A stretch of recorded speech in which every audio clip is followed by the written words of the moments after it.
Mongolian Horse is set in the Mongolian steppes, and the inspiration came from a friend of the director.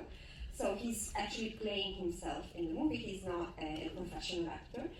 And his life is divided between, we can say, the rural life and the more capitalistic life, because during the day he's a herdsman, and at night he performs with his horse.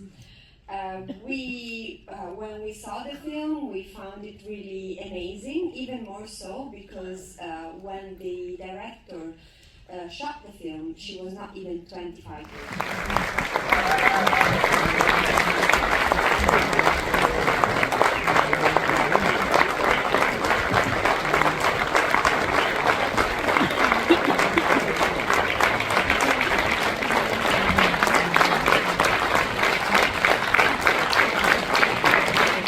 Xiaoxuan, the director.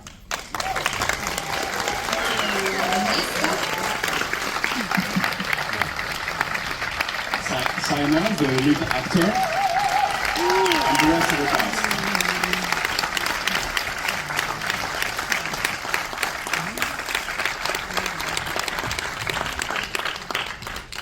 Okay, so my first question is going to go to Saina. At only 25 years old, you just basically wowed us with a staggering debut that really is mind-blowing, for lack of a better word. I know it's something that is very dear to you because it's a story, even though the film is a debut feature and a fiction film, it is based on real true events and those of your friends and also lead actor, Saina. Could you care to elaborate a little bit about your collaboration between the both of you and how you and why and how it is that you wanted to tell that specific story of your friend and the way you actually did it? So Saina I've known him for many years now, and initially I always knew him as a herdsman, as a horseman, as someone who loves horse racing. And 2 years ago, all of a sudden I saw that he took a career change and he decided to become a horseback performer who does horseback tricks at a local horse show that is like a gigantic tourism project for local tourists. Well, not local tourists, but tourists coming from other provinces, other places who want to like get a glimpse at like Mongolian horsemanship and all the legendary show, all that. And because I saw this sudden career change in him, I decided to visit him at the horse show.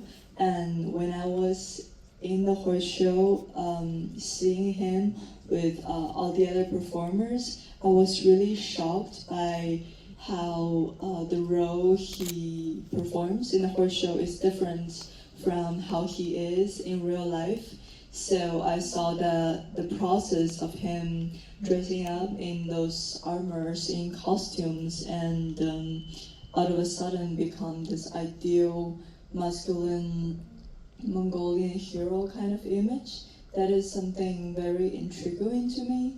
And I also found that by making it a show in a way, we're almost like projecting a fetishized gaze upon the performers, and that is something that was also very interesting to me. So I decided to follow up with Saina and with the shows and the performers, and I location scouting there for like a couple of months. And at the same time, we were talking about why he made this transition, and that became basically the raw material for this film.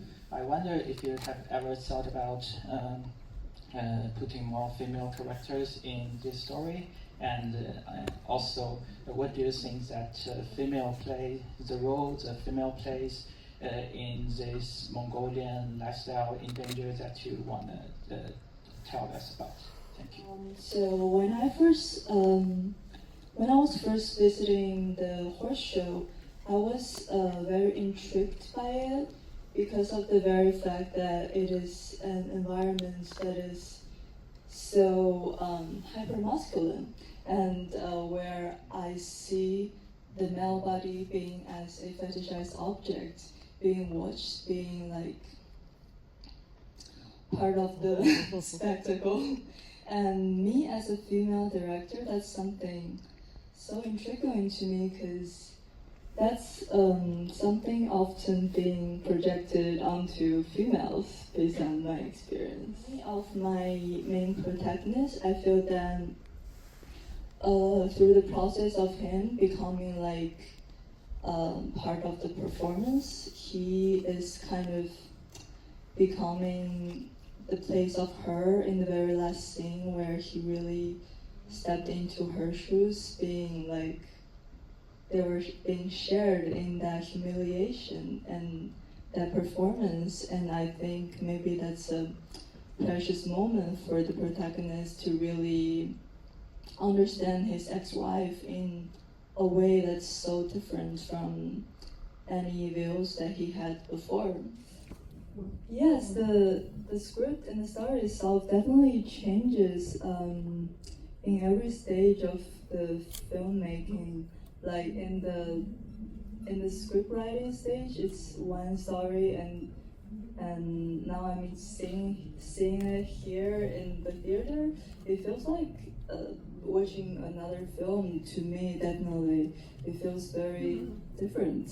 And yes, as you can see, the last scene is quite humorous and at the same time kind of open to interpretation. So I think that kind of also represent my personality in a way. Like I don't think many things are black and white completely. Rather, I feel that even in the very mundane, even in the useless struggles of people, there's something very interesting, something very humorous, and something that can give us a little love in the end. Find out what the motivation was of this transition that he made, why he decided to do this. I already knew that in the very beginning.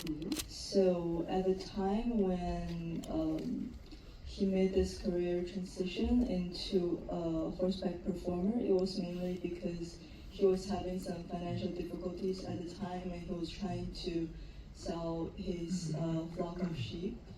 And so on one hand, he's performing, and on the other hand, he's trying and in every way to kind of financially sustain himself.